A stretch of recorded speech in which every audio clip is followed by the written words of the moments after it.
electronegatividad del cesio, ¿no? El cesio tiene una electronegatividad de 0.7 por la tabla periódica, ustedes pueden consultar allí. El cloro tiene una electronegatividad de 3. ¿Cómo vamos a hacer la determinación de esa diferencia de electronegatividad? Pues vamos a restarle a 3, le vamos a restar 0.7, vamos a encontrar entonces una diferencia de 2.3. Entonces, clasificaríamos, como pueden ver ustedes acá, por encima de 1.7, en esta región, clasificamos entonces este enlace como iónico.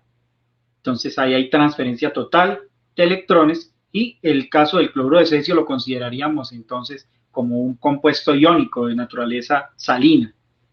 Vamos a ver entonces en el caso particular de el ácido sulfídrico. Tenemos entonces el hidrógeno con una electronegatividad de 2.1, el azufre con una electronegatividad de 2.5. Fíjense ustedes que ya aquí ustedes van viendo que la diferencia de electronegatividad no es tan marcada. Es bastante cercana, de hecho. 2.1 para el hidrógeno, 2.5 para el azufre.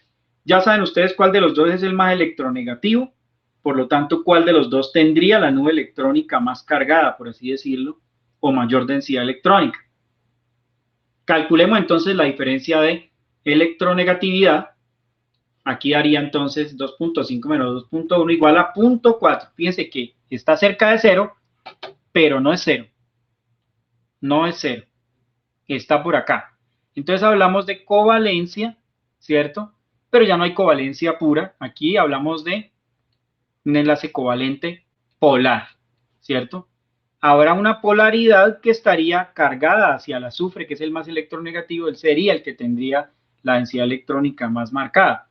O la región rica en electrones estaría en el azufre y la región pobre en el hidrógeno. Y pasamos a la hidrazina. Entonces, obviamente, aquí es 3 menos 3, ¿no? Que son los dos nitrógenos.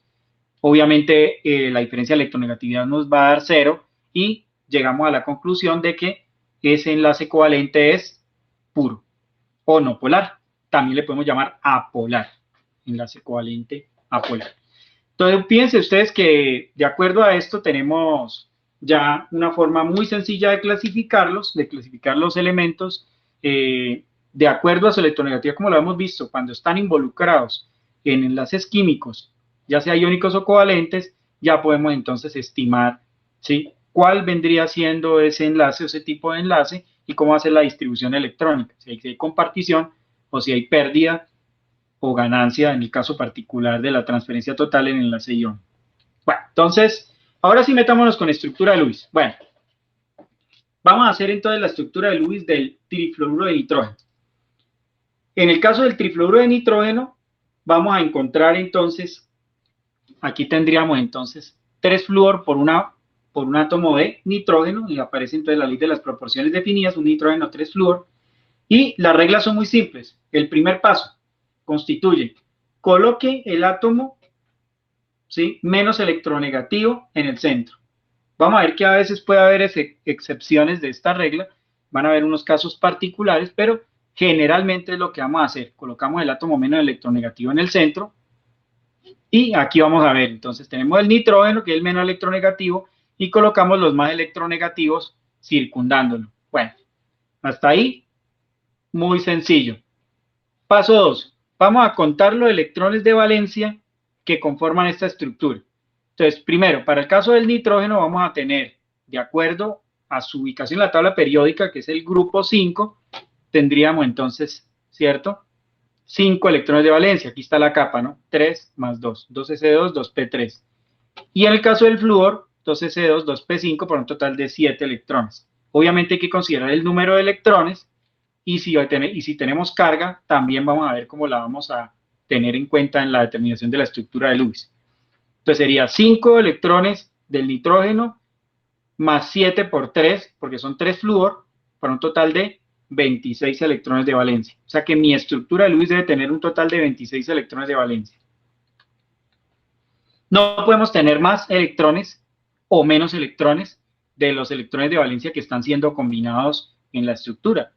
Porque recuerden que los electrones de valencia, ¿sí?, constituyen entonces el Z, o el número atómico de cada uno los electrones de valencia constituyendo el número de electrones que se comparten en un enlace químico para cada uno de los elementos. Por lo tanto, esos electrones los debemos conservar o los debemos mantener.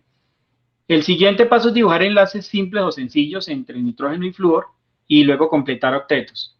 Entonces vamos a colocar acá, entonces sería 2, 4, 6. Como nos falta para el átomo, lo primero que debemos completar, o el primero que debemos completar el octeto es al átomo central, o sea, al nitrógeno.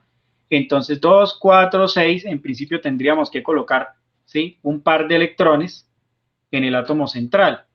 Y acá sería 2, 4, 6, 8, 2, 4, 6, 8, 2, 4, 6, 8. Ahí todos completan octeto. El siguiente paso, hasta ahí, bueno, es lo que estamos haciendo, estamos siguiendo las instrucciones del modelo de Lewis. Vamos a contar el número de electrones libres y enlazantes.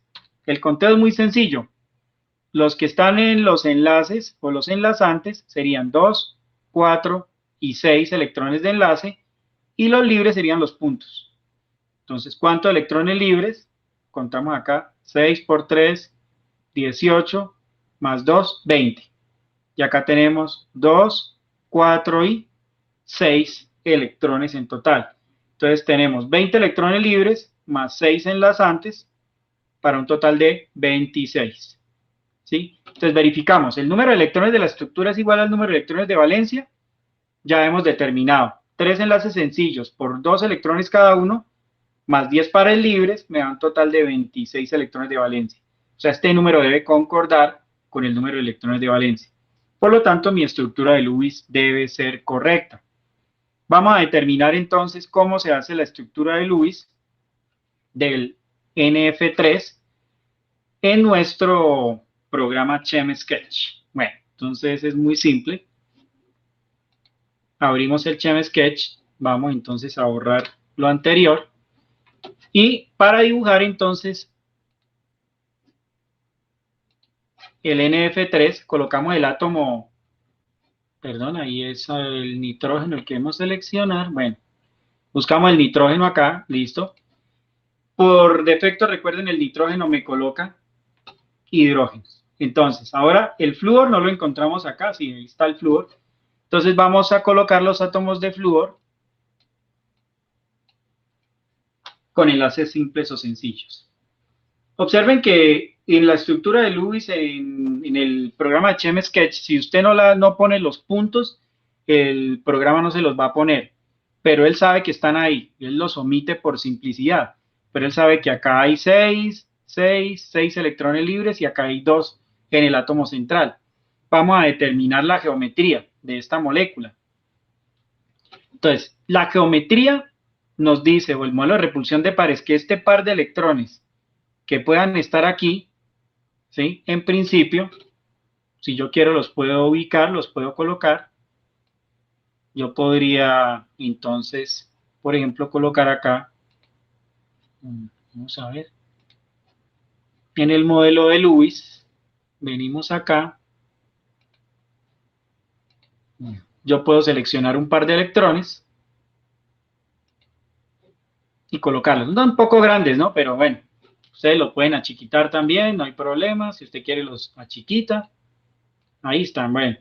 Entonces, este par de electrones sobre el nitrógeno debería ejercer repulsión sobre los electrones que se encuentran entonces acá en los 3 átomos de flúor y los electrones enlazantes que están participando allí, obviamente, en la formación de la molécula de trifluoruro de nitrógeno. Si yo hago la optimización geométrica, ¿sí?, para este efecto yo creo que podemos omitir el par de electrones libres. Ustedes pueden ver acá claramente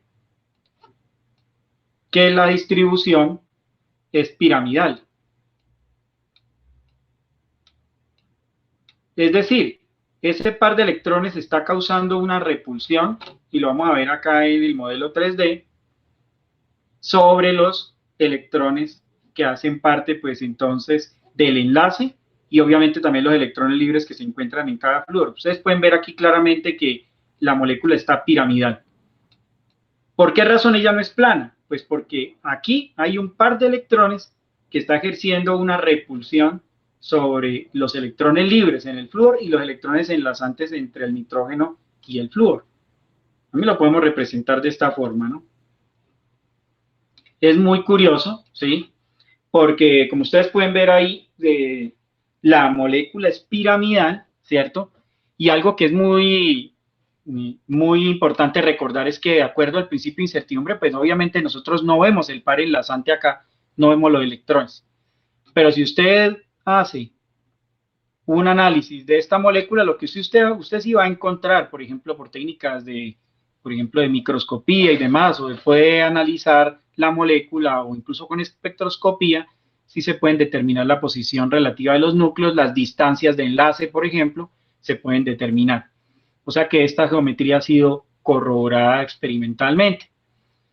Con el programa del ChemSketch tienen que tener de todos modos cuidado porque pues no es infalible, obviamente hay cosas que hay que ir aprendiendo a manejar en la marcha.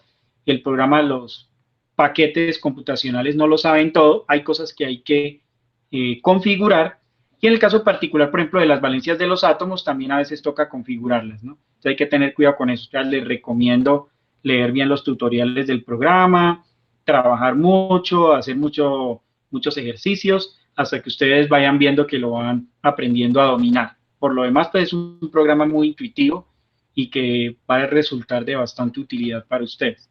Entonces, bueno, aquí un poco en términos de la geometría, ¿sí? Para que ustedes lo puedan ver en el concepto del modelo de Lewis.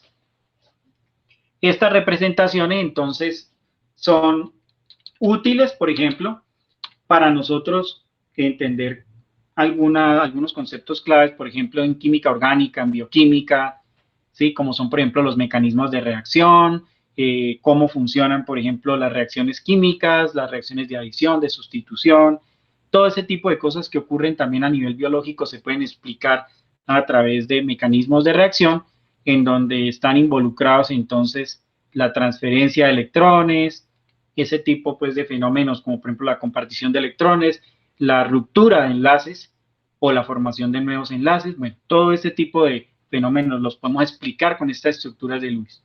Si bien es cierto que esa es una teoría que tiene falencias, pues tiene también sus ventajas en términos de la representación. Bueno, entonces vamos a hacer una pequeña pausa. Como les decía, pues es bastante pesado el ejercicio de estar haciendo entonces todo el tiempo la clase de forma virtual. Ustedes saben, pues en forma presencial uno se está moviendo, uno está trabajando, uno está de pronto compartiendo, interactuando con los compañeros, pero en esta virtualización ustedes están ahí sentados todo el día, de pronto ya llevan más clases virtuales. Así que 10 minuticos, a partir de ahora son las 12:03, a las 12:13 van, toman algo, hacen pausa activa, como está haciendo Juan Camilo, que está haciendo la pausa activa, y Gabriel de Jesús, bueno, muy bien. Estírense, tomen algo, ¿sí? Si tienen que sacar el perrito a orinar, 10 minuticos, bueno. Y entonces nos vemos acá a las 12:13. Vamos a hacer más trabajo. Si quieren, los que quieran ir descargando el software del ChemSketch, también lo pueden ir haciendo y lo pueden ir instalando. Sería interesante porque de esa forma podemos ir trabajando en tiempo real todos con el paquete computacional del ChemSketch, que es de carácter gratuito. Listo, nos vemos entonces en 10 minuticos.